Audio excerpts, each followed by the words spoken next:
Okay, in 12.2, we're talking about something called a scatterplot. A scatterplot is a way to display the relationship between two variables, x and y, and it's got to be quantitative data, so we actually have to have numbers for this. So numbers and not categories. Okay. So what a scatterplot looks like, you've got, here's your plot, and you've got a bunch of dots. All these dots would represent your data. That's what a scatterplot would look like. This particular one would be a linear scatterplot, but you have others where it could look like just random dots everywhere. Okay, this is also a scatterplot. Your plots or your data are scattered on this plot. Okay, so if we look at this one, in Europe and Asia, m-commerce is popular. M-commerce users have special mobile phones that work like electronic wallets, as well as provide phone and internet services. Users can do everything from paying for parking to buying a TV set or soda from a machine to banking to checking to sport scores on the internet. For the years 2000 to 2004, was there a relationship between the year and the number of m-commerce users? Construct a scatterplot. Let x be the year and let y be the number of m-commerce users in millions. Okay, so here's their table based on x is the year and y is the number of users, and that's in millions. Okay, so they take each one of these little plots right here, and what they're going to do is basically take, like you would on an XY coordinate system, you would take 2000, comma 0.5, and you would plot it on your XY coordinate system. You would take 2002.20 and plot that point on your XY coordinate system. Same thing with 2003 and 33.0 and 2004, 47.0. When you plot all those numbers, you would get this scatter plot right here. Okay, so x will always go on bottom, just like it is over here. Your x-axis is on the bottom, your y-axis is on the top, or on the vertical side. Here's y, vertical side, so that's the number of users. So they just plot each of these points. So this is about 0.5, this is about 20, this is about 33, and this is about 47. So you could write out the actual point for each of these points. That's 0.5. This one is 2002 and 20.0. This one is 2003, about 33 million users, and this one is 2004 and 47.0. Notice how it goes up to 50. That's pretty close to 47. Okay. So what we're trying to see is there a relationship between the year and m-commerce? Well, I'm able to draw a line through this, a straight line. So it looks as though there's a linear relationship between the year and the number of users. As the years goes on, the number of users increase. Okay. So your scatter plot is going to show the direction as well as the relationship, if there is one, between your variables. So you either got two cases. High values of one variable occur with high values of the other variable, and that would be a positive correlation here, or a positive scatter plot. So notice if this is your y-axis,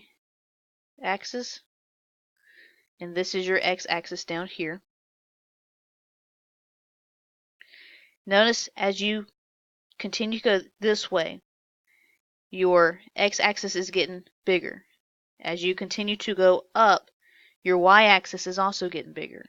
So at this point here, you have a high value for x, that's about right here, and you have a high value for y.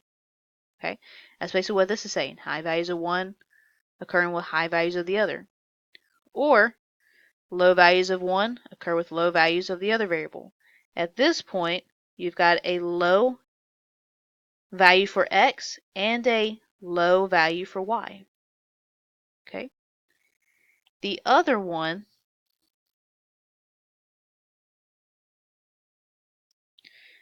okay, if you've got high values of one variable occurring with low values of the other one. So that would be a negative scatter plot. So here's your x-axis. Here's your y-axis. So if we're at this point right here, I've got a high value for x, but a low value for y. Vice versa, if I'm at this point, I have a low value for x, but a high value for y.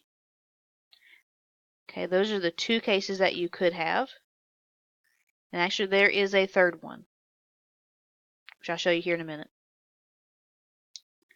Okay, if you want to see how strong this relationship is between these two variables, or you can say the strength of the relationship, then you see you're going to look at how close the points are to that straight line. Okay, and there's other functions. You could have a power function, exponential function, or some other type. We're just going to stick with linear functions. Okay, so what you want to notice is you want to notice the overall pattern, and if you've got any deviations away from that pattern, which this right here is really just talking about outliers. Okay, so we look at these. So right here, I could draw a line pretty close to all these points. So this point compared to this line right here, they're pretty close. Same with all of them, okay? So most of the dots are on this line, so you would have a strong relationship between these two variables. And since it's going up, you have a positive relationship. Because it's a line, it's a linear pattern. Okay? So the points are close to the line, that's strong. It's going up, it's positive. It's a line, it's a linear pattern. Now notice you've got all these points right here that are pretty close to this line, except for this one right out here, which is away from all of them, or it lies out there, or we can say that this is an outlier, or it has one deviation, which we said deviations from the pattern, that's the same thing as an outlier. Okay, now this one is going to go down. Most of the points are really close to the line, so it's strong. Because it's going down, it's negative. Because it's a straight line, it's a linear pattern. Last one, if I draw a straight line, a lot of the points are not close to this line.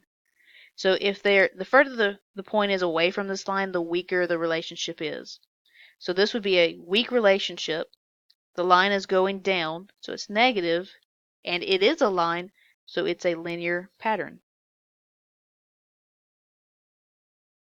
Okay. So like we just said, we've got the linear relationship is strong if the points are close to a straight line, except in the case of a horizontal line, which there is no relationship at all. So they're talking about this right here. If I had Scatterplot just like this, I draw a line through it, this means no relationship.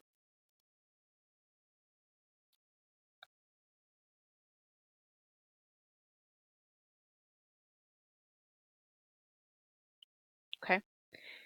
And also, if it looked like you had a whole bunch of marbles and you just dropped them on the ground and they went everywhere, well, I'm not even sure where to draw my line.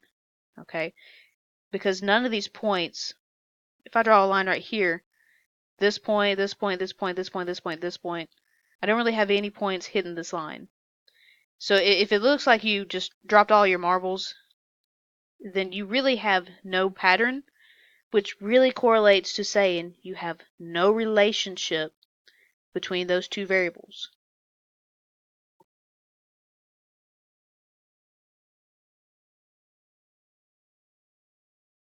Okay. In order to get this line that I've been drawing throughout this section, the process of getting that line is called linear regression, which I'll show you how to get the exact equation for this line right here.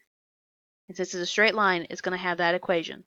But I'll show you how do you get the number for A and how do you get the number for B for this line. Okay, that's section 12.2.